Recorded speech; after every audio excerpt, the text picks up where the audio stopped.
Elden Ring is what happens when FromSoftware finally gets to go completely open. Before this, Souls games were corridor-style worlds, tight connected, carefully guided. Elden Ring throws all of that out and just says, here's a massive world, go figure it out. And that freedom changes everything. You ride out into the lands between with no map markers, no quest arrows, nothing. Just you, your horse, and the horizon. And somehow, that emptiness is more exciting than most games that fill your screen with icons. Every cave you stumble into feels like a discovery. Every boss you find that you clearly weren't ready for teaches you something. Every time you come back stronger and finally win, that feeling is hard to describe. Combat is heavy and deliberate. Every swing matters. Every dodge counts. One mistake at the wrong moment and you're starting over. But here, if something is destroying you, you can just leave. Go explore somewhere else. Get stronger. Come back. That flexibility alone made this game click. For people who bounced off every previous Souls game, Elden Ring is not just a great game, it's a landmark.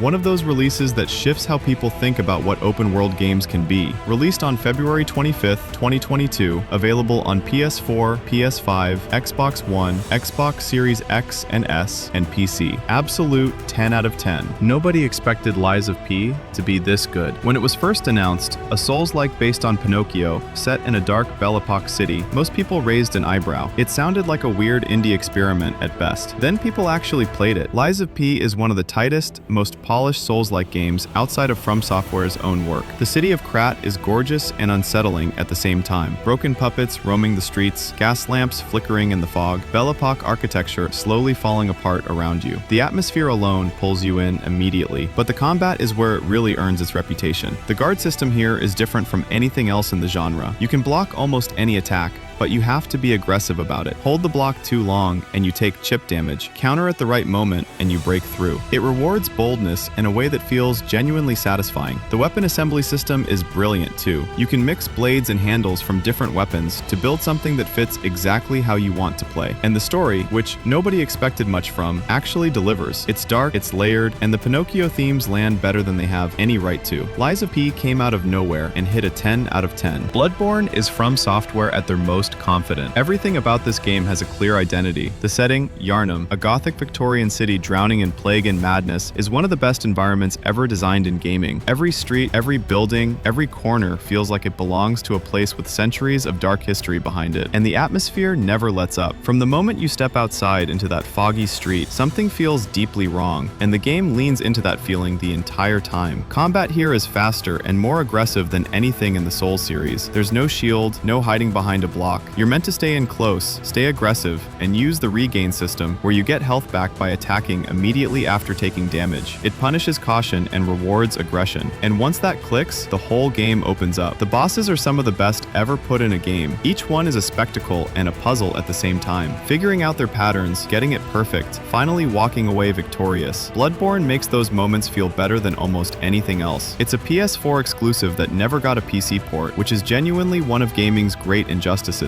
But if you can play it, you have to play it. Perfect. 10 out of 10. Metal Gear Solid 5 is one of the most impressive open-world stealth games ever made, and it's been out for over a decade now, and still, nothing has come close to matching it. You play as Venom Snake, running covert operations across Afghanistan and Africa, building up your private military organization, and working through a story that gets stranger and heavier the deeper you go. But the real magic is the gameplay systems. The freedom of approach in this game is ridiculous. Every mission is a sandbox. You can go in loud with a helicopter and heavy weapons. You can crawl through the whole thing without being seen. You can extract key enemies with a balloon and bring them back to your base. You can put soldiers to sleep, distract guards with cassette tapes, call in air support, use a horse, hide in a cardboard box. The options just keep going, and the enemy AI adapts. Go in with snipers too often, and they start wearing helmets. Use tranquilizers constantly, and they bring body armor. The world pushes back against your tactics. The story has problems. Incomplete chapters cut content. Kojima and Konami's relationship was falling apart during development, and you can feel that in the final product. But the gameplay itself, unmatched. Absolute 10 out of 10 for what it does. The original Resident Evil 4 changed the action game genre. The remake somehow matched it. That's not something that happens often. Remakes usually either play it too safe or try too hard to be different. RE4 Remake found the line perfectly. It kept everything that made the original iconic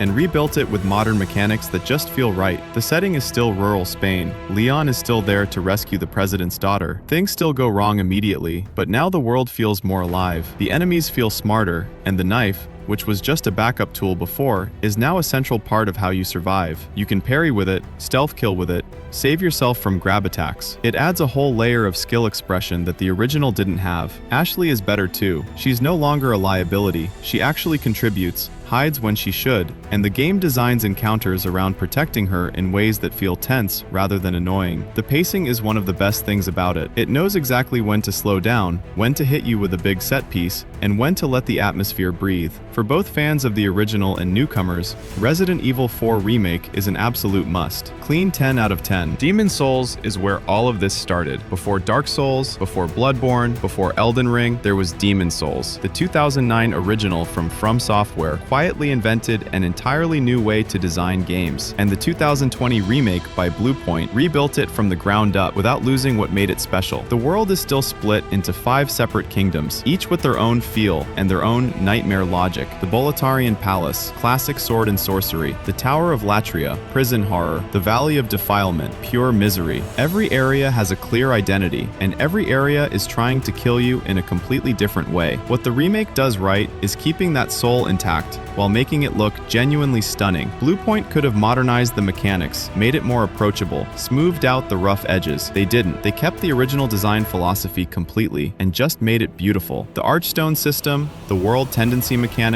the way death has actual consequences on the world around you, all of it is still there, working exactly as intended. If you want to understand where modern Souls-like games come from, Demon's Souls Remake is the starting point, and it's still excellent. 10 out of 10. Death Stranding is genuinely unlike anything else that exists, and I know that's something people say a lot, but with this game it's just true. There is nothing you can compare it to, nothing plays like it, nothing feels like it, nothing even tries to do what it does. You play as Sam Porter Bridges. Your job is to deliver packages across a broken, post-apocalyptic America. That's it, that's the game, and somehow it's completely compelling. The world is hostile, not just because of enemies, but because of the terrain itself. Rivers, mountains, mud, rain that ages everything it touches. Every delivery is a planning exercise. What route do you take? What do you carry? How do you balance your load across rough terrain? And here's the thing, nobody tells you the other players matter. You never see them directly, but they leave things behind. Bridges, ladders, vehicles, signs. You're constantly benefiting from the work of strangers, and they benefit from yours. It creates this quiet, strange sense of community that no multiplayer game has ever matched. The story is pure Kojima. Weird, ambitious, sometimes messy, always interesting. The performances are incredible. Death Stranding is a 10 out of 10, not because it's perfect, but because it's something that could only exist as a game. Horizon Forbidden West takes everything that worked in Zero Dawn and just makes it better in every way. That's not a small thing. The first game was already great. Improving on it meaningfully is genuinely hard, but Guerrilla Games pulled it off. Aloy is heading west this time, and the world immediately earns your attention. Jungle ruins dripping with vines, flooded coastlines, desert canyons carved by ancient machines. Every new biome gives you a reason to stop